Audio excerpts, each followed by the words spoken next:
Today we're going to learn how to turn any color into any color in Photoshop.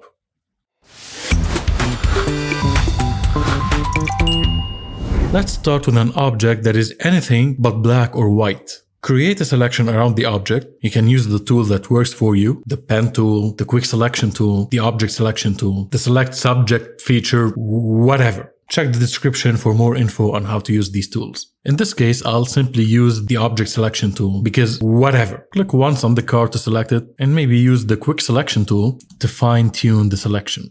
Now go to the layers panel, click this button to add an adjustment layer, and then choose hue saturation. And because we created a selection before doing that, the hue saturation adjustment layer will have a layer mask, so it's only affecting the selected areas. Double click on the adjustment layer's thumbnail to open the properties panel. Click on this hand icon, hover the cursor over the color that you want to change, hold down the Control or Command key, and click and drag left or right to change the hue.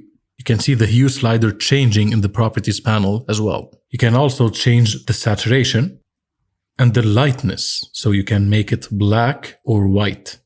Scroll down, and these two inner sliders define the color range that is currently being affected. So now we're targeting red and making it green. You can change that if you want. And these two outer sliders affect the fall off, so you can make the adjustment either smoother or sharper. Now, what if you have a black object? Well, the first step is to create a selection around the black areas only. I've already done that, and here's my selection. Now, click this button to add an adjustment layer, and let's choose levels. Click on it again, and add a solid color adjustment layer, and then choose the color you want. Activate the color fill layer and press Ctrl-Alt-G or Command-Option-G to create a clipping mask, so the color fill layer is only affecting the layer below. Also, change the blending mode to color.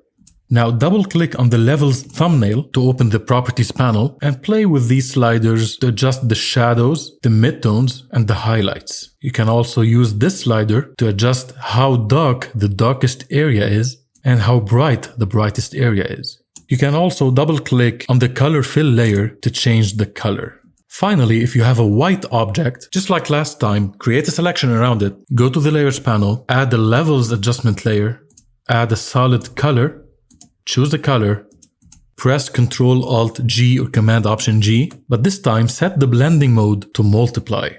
Again, double-click on the levels thumbnail and adjust the sliders as you want. See ya!